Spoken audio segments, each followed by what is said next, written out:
Voltando então, pessoal, agora com a parte 2, estávamos falando sobre a divisão da Igreja Católica na Idade Média e os impactos que isso causa. Nós vamos ter, a nossa próxima aula é justamente sobre o direito canônico, e a gente vai poder explorar um pouco melhor isso.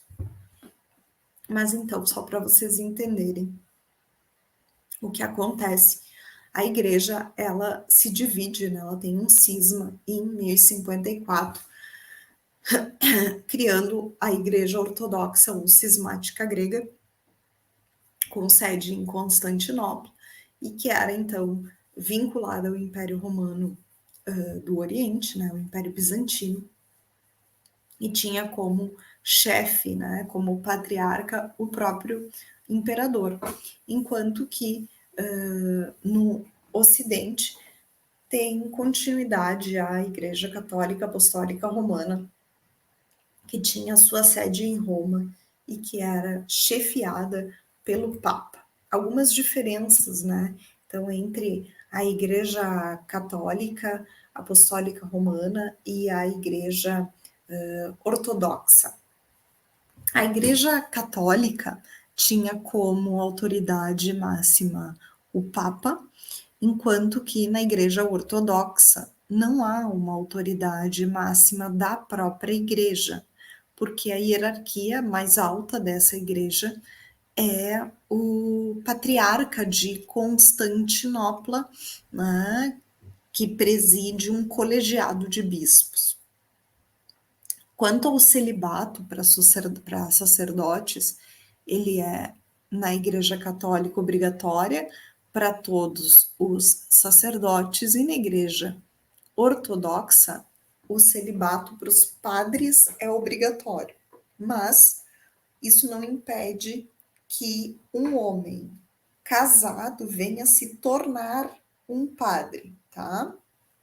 Essa regra, ela inicialmente não se aplica aos bispos, só aos padres. O calendário da Igreja Católica é o calendário gregoriano, enquanto que o da Igreja Ortodoxa é o juliano, que tem uma diferença de 13 dias em relação ao calendário gregoriano.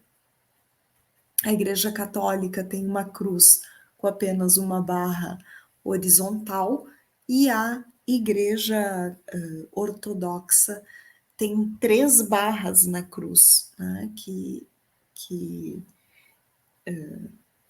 tem então uma diferença visual, assim. A quaresma na Igreja Católica é de 40 dias, na Ortodoxa é de 47 dias. E quanto à língua adotada nos cultos, antigamente a Igreja Católica adotava o latim, hoje emprega a língua local, né, do culto, e a Igreja Ortodoxa sempre usou o idioma local para os seus cultos. A utilização de imagens, né, imagens de santos e cânones. Na Igreja Católica se admite o uso de imagens tridimensionais, que são as estátuas, e bidimensionais, que são os quadros representando os santos.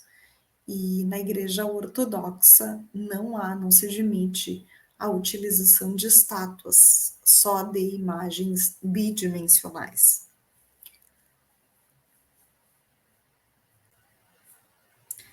Quanto ao poder na história, na Igreja Católica, o Papa ele buscou, né, durante muito tempo, afirmar o seu poder acima dos reis e dos governantes, o que gerou diversas brigas, né, diversas disputas.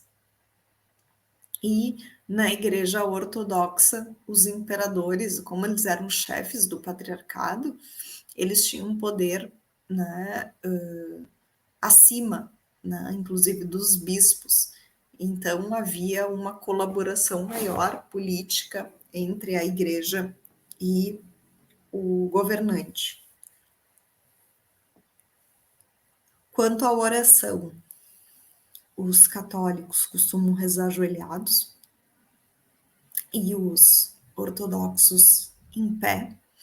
E o purgatório, os católicos creem no purgatório, enquanto que os ortodoxos não acreditam no purgatório. Isso foi uma das razões, inclusive, que levou à crise, tá?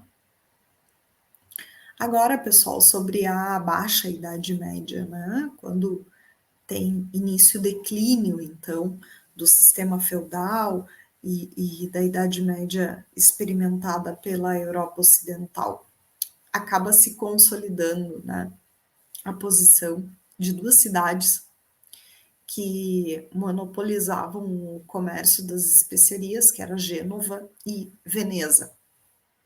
Eram elas, então, que traziam e comercializavam especiarias, artigos de luxo do Oriente, joias, porcelanas, perfumes, sedas, tapetes.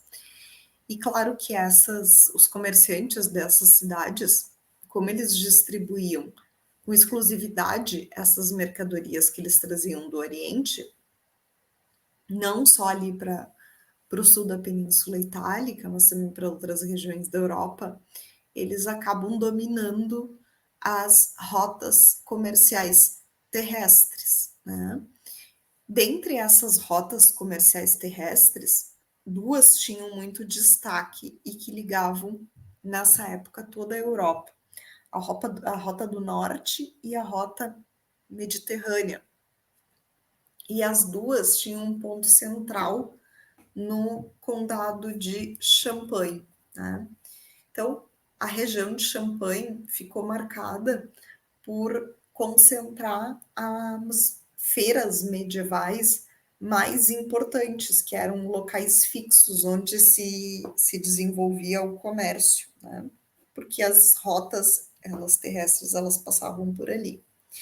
Então, essas feiras elas reuniam comerciantes e clientes de várias regiões da Europa, né? E tanto elas colaboraram, essas feiras, com o desenvolvimento social, que muitas dessas feiras medievais acabaram se transformando em povoados e aldeias que depois evoluíram e formaram cidades, né? Como Paris e Londres, inclusive. Esse contexto das feiras medievais, ele é muito importante, porque ele dá origem a alguns elementos pré-capitalistas, porque o núcleo do comércio surge ali, né? Começa a se desenvolver ali, tá? Então, as primeiras moedas, os primeiros bancos, notas promissórias, vales, cheques, letras de câmbio, companhias de navegação, transporte, frete, companhias por ações, todos esses formatos, eles surgem, acabam se desenvolvendo aí no final da Idade Média. Aqui, por exemplo, nós temos né, uma imagem de um desses centros de comércio, né? E as cidades, é claro, acabam se desenvolvendo ao redor desses centros de comércio. Então, vocês podem ver, né, locais, né, para que as pessoas se hospedassem, igrejas, feiras, pessoas comercializando todo tipo de produtos na rua, né? Eram mais ou menos assim as feiras medievais, né? Tudo acontecia na rua, literalmente, inclusive no meio da sujeira, né? Tá? E, como eu havia dito para vocês, nessa mesma época surgem as cruzadas, né? Que são aquelas investidas da Igreja Católica, que tinham como objetivo conquistas políticas, econômicas, né?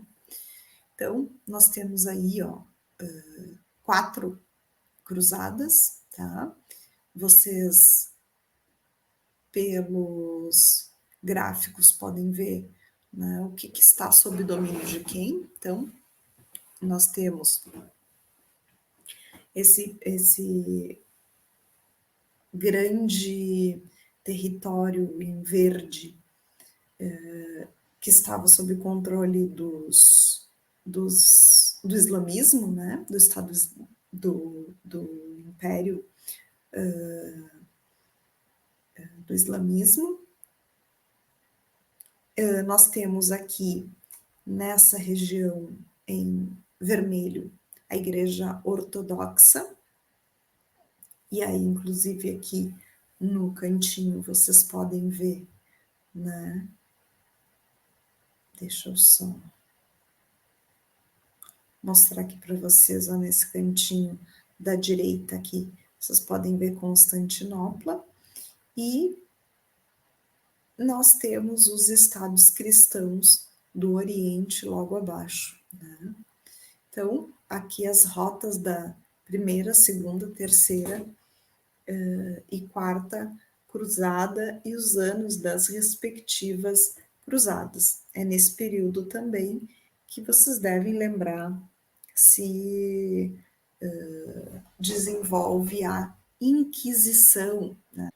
Depois eu até vou desenvolver um pouquinho isso com vocês, mas só para lembrá-los, né, a Inquisição, ela foi um movimento político religioso que acabou se desenvolvendo na Europa e levado às Américas também entre os séculos XII e século XVIII, então durou bastante tempo, né? E que tinha ali como objetivo revelado, pelo menos, o arrependimento, né, de pessoas consideradas hereges pela Igreja e condenar teorias que fossem contrárias aos dogmas do cristianismo, tá? Por quê, né? Porque durante a Idade Média, a Igreja Católica, ela acaba se desenvolvendo fortemente, e quanto mais adeptos ela buscava, havia a necessidade de normatizar a prática da religião, né? E justamente pelo enfraquecimento do Estado durante a Idade Média, a Igreja, ela acabou tomando para si uma autonomia para investigar e para julgar pessoas que viessem a ser acusadas de heresia, e isso sempre se baseando no sistema jurídico da Igreja Católica Romana, tá? Heresia, gente, é uma palavra que vem do grego e ela significa escolha. Então, os hereges eram aqueles cristãos que faziam uma escolha contrária aos dogmas da igreja. Vejam que isso também vem como resultado do cisma entre as igrejas ortodoxa e a Igreja Católica Apostólica Romana. Então, o herege, ele era um pecador, e esses pecados, eles tinham salvação, e esse pecador, então, ele precisava ser salvo. Então, a Inquisição, ela tinha como primeiro objetivo buscar o arrependimento do pecador, né, e por isso ela é chamada de Santa Inquisição, mas quando, né, não havia possibilidade de buscar o arrependimento, o pecador, ele acabava sendo condenado, tá?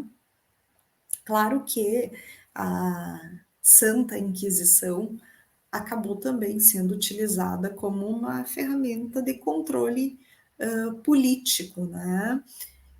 Alguns soberanos se aproveitaram da Inquisição para eliminar inimigos políticos através da Inquisição. Então, ela teve muita força, a Inquisição, na França, na Espanha, em Portugal, na Itália, né, e nas colônias dessas nações, né? Por isso, nas Américas espanhola e portuguesa, se viu muito a Inquisição, tá? Depois, sobre o Tribunal do Santo Ofício, eu converso com vocês quando falarmos sobre o direito direito eclesiástico, tá?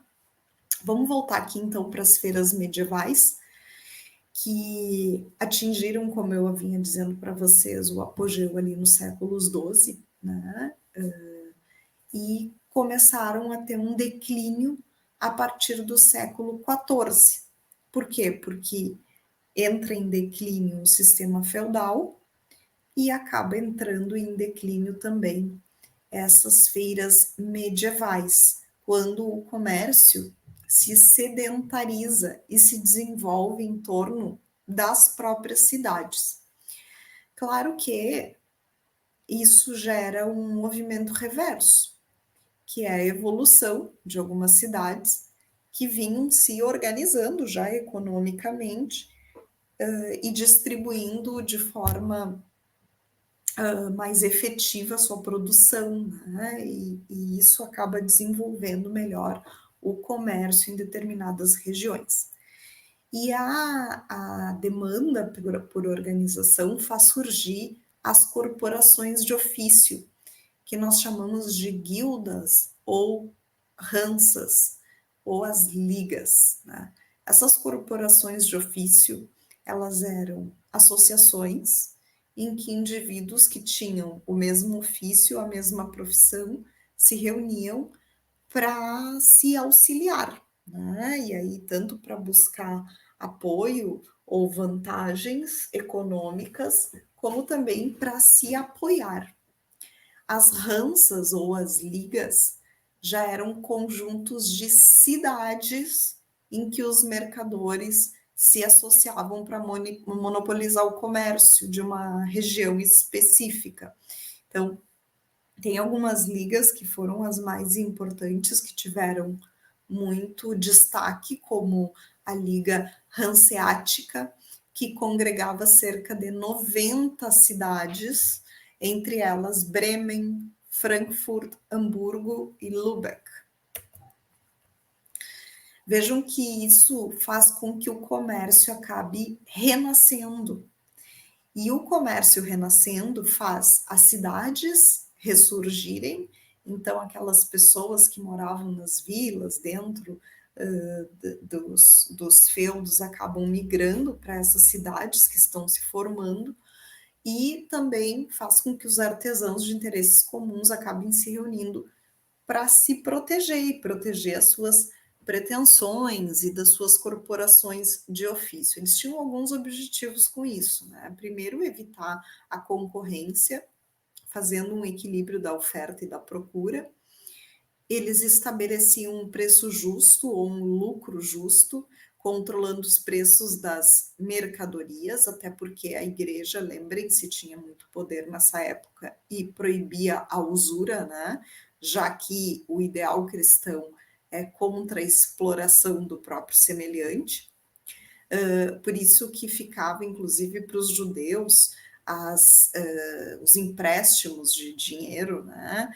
Então, os judeus eram que acabavam explorando a economia, né? E os empréstimos com juros, e foram inclusive condenados pela igreja, e muitos mortos pela igreja em razão disso, né? Eles também tinham como objetivo controlar a qualidade dos produtos comercializados, prover assistência social dos integrantes das corporações, estabelecer salários e definir regras de solidariedade entre os membros, para evitar a concorrência desleal e para se encaixar moralmente nas determinações da igreja. Esse cenário, claro, é da Europa Ocidental, que, lembrem-se, vinha fazendo uso das rotas terrestres, né? Então, nessa época, se viu também a necessidade de investir no transporte marítimo. Inicialmente, esses transportes marítimos, eles tinham uma posição secundária, mas elas acabaram se tornando bem importantes.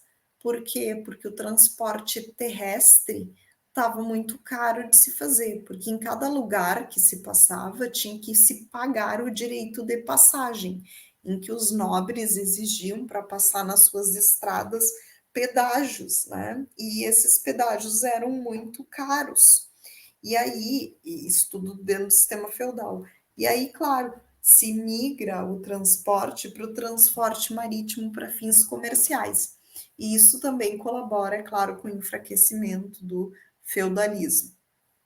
Esse é o início de um processo também de centralização do poder político, que acaba colaborando para a formação das monarquias nacionais, que surgem nos estados modernos, né? E porque agora se vê a necessidade de se formar não mais uma aliança entre os nobres e, e, e as monarquias, né? Já que os nobres tinham poder, mas a monarquia vê na burguesia uma oportunidade de retomar poder e a burguesia, claro, vê com os reis, né, com as monarquias, a possibilidade de conseguir maiores vantagens para suas categorias. E isso, essa aliança feita entre o rei e a burguesia, acaba também dando força para se enfraquecer os senhores feudais, né? O rei acaba expandindo os seus domínios territoriais, concentra um maior poder político e acaba formando e delimitando as fronteiras do seu reino. Isso a gente vai ver melhor, é claro, depois na modernidade, mas vejam que aqui eu quero mostrar que já começa a se desenhar um novo projeto geográfico e de poder na Europa Ocidental, tá? O rei, ele teve um papel muito importante, então, nesse processo de centralização do poder político, porque ele representava o Estado, né, representava a nação, ele delimitava o seu território, organizava as fronteiras, os limites geográficos do reino, ele organiza um sistema de pesos e de medidas, impõe um sistema monetário e unifica as leis, que até então, lembrem-se, cada feudo tinha suas próprias regras, as suas próprias leis, que eram inclusive consuetudinárias. Essas medidas tomadas pelos reis facilitam o comércio e a criação de um mercado nacional. O rei apoia a burguesia, mas também acaba apoiado pela burguesia.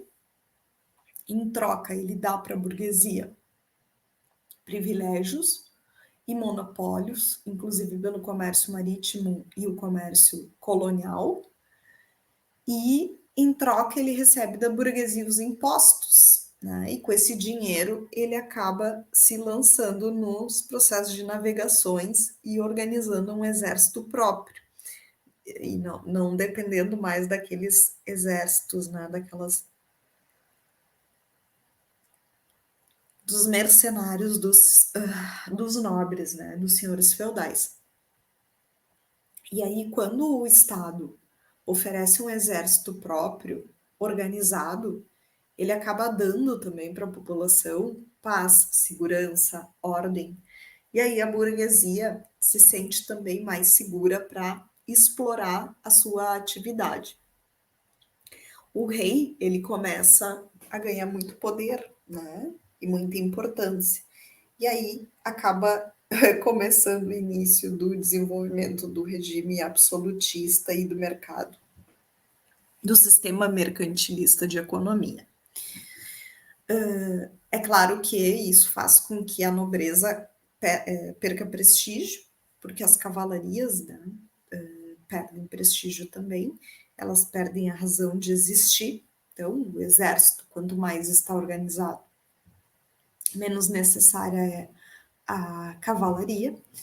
E a nobreza, que já tinha perdido o poder político, já tinha perdido terras, acaba também perdendo o poder militar. Lembrando, né, que a cavalaria medieval, gente, surgiu e teve um apogeu muito grande nos séculos XII e XIV. E a partir do século XV é que essas cavalarias elas têm um declínio, né? que era a cavalaria, né? A cavalaria era uma reunião de homens que firmavam entre si uma espécie de código de conduta. Os cavaleiros, eles firmavam esses códigos de conduta com os nobres europeus, com os ideais cristãos e com militares de bravura. E aí eles tinham entre esses ideais a piedade, a honra, a lealdade, o sacrifício, que foram valores que foram muito empenhados também nas cruzadas. Então esses cavaleiros, eles acabam servindo também às cruzadas, né? Então, são muitas transformações que começam a acontecer na Europa, né, nessa época, dinamização das atividades econômicas e comerciais, sobreposição da vida urbana, sinônimo de liberdade, em detrimento dessa vida no campo, né? Porque a vida no campo era tida como uma vida de servidão, já que as pessoas ficavam vinculadas aos senhores feudais. Surgimento de novos grupos, de novos valores sociais e culturais, e que a gente aponta como berço do capitalismo e transição da Idade Média para a Idade Moderna. Porque, né, os reis, quando eles começam a unificar os seus territórios, que até então eles estão dispersos, né, e com leis próprias, que eram próprias do direito feudal, eles criam sistemas jurídicos comuns a todo o reino, eles unificam o direito para todo o reino. E a vida em sociedade ela se torna mais organizada e mais segura para o fortalecimento da atividade comercial. Algumas nações que fizeram essas modificações antes das outras, né, antes dos outros reinos europeus, foram Portugal e Espanha.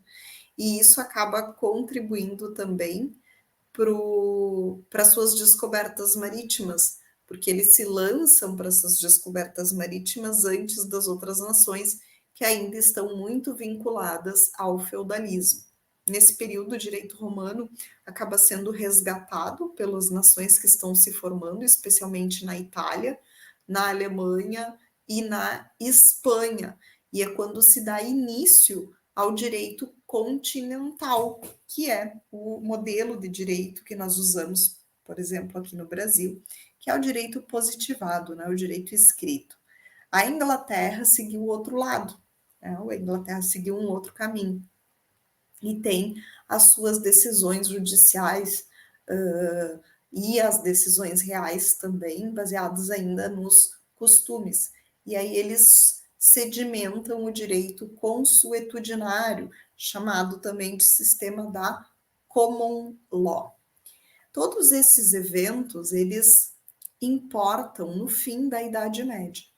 Então, a Idade Média, a gente costuma dizer que ela perdura até a queda do Império Romano do Oriente, em 1453, que acontece, né, quando os turcos acabam conquistando Constantinopla e dando início à Idade Moderna. Mas é importante lembrar, gente, que durante toda a existência, o período de 527 a 565 do Império Bizantino, ele teve como destaque o Justiniano, o imperador Justiniano, nós falamos sobre ele na aula de Direito Romano, né? Porque ele incentivou muito o desenvolvimento da arte bizantina, da mistura com elementos romanos e atualizou o direito romano, compilando o direito romano no Corpus Iuris Civilis, né? Então ele colabora muito, inclusive, com o desenvolvimento do direito continental, tá? Claro que para o estudo do direito continental, duas linhas do direito medieval merecem um destaque e a gente vai aprofundar um pouquinho, que é o direito germânico e o direito canônico. O direito canônico a gente vai estudar na aula que vem, mas eu já vou falar aqui do direito germânico com vocês, né?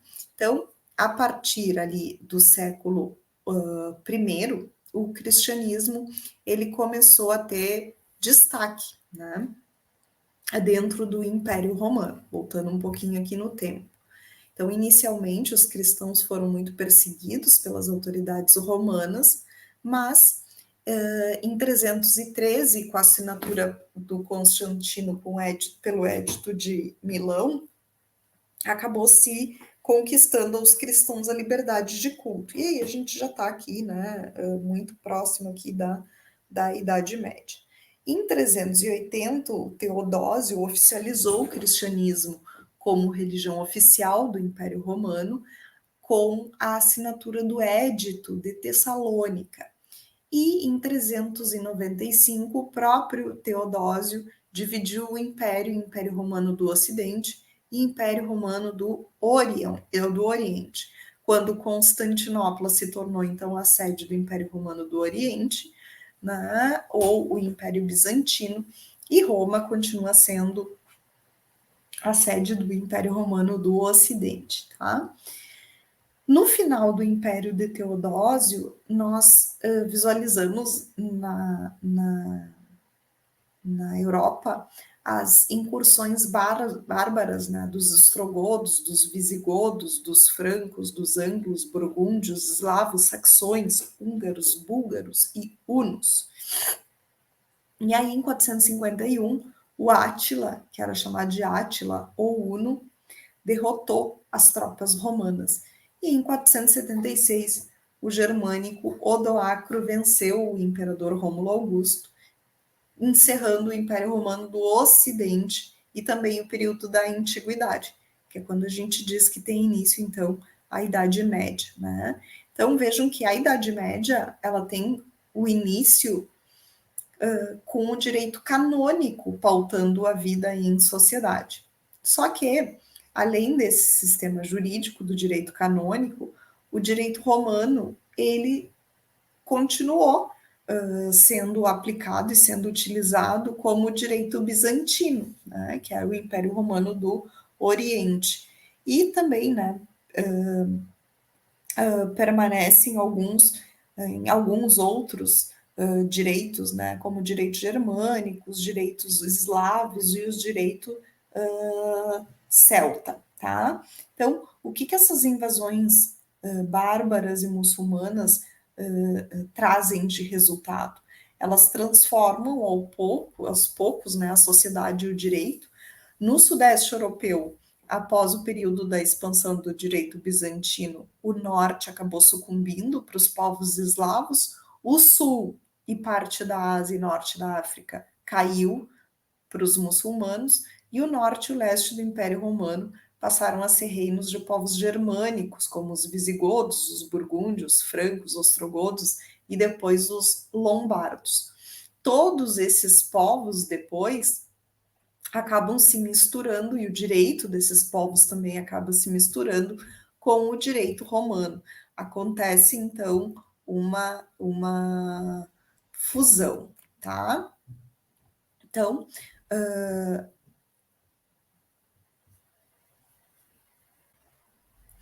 para compreender essa fusão, nós vamos ter uma aulinha específica para entender como é que esses povos germânicos acabam se vinculando, assimilando o direito romano e como então que nós temos hoje no nosso sistema jurídico uma influência romano-germânica muito forte, tá? Mas isso fica para uma aula separada.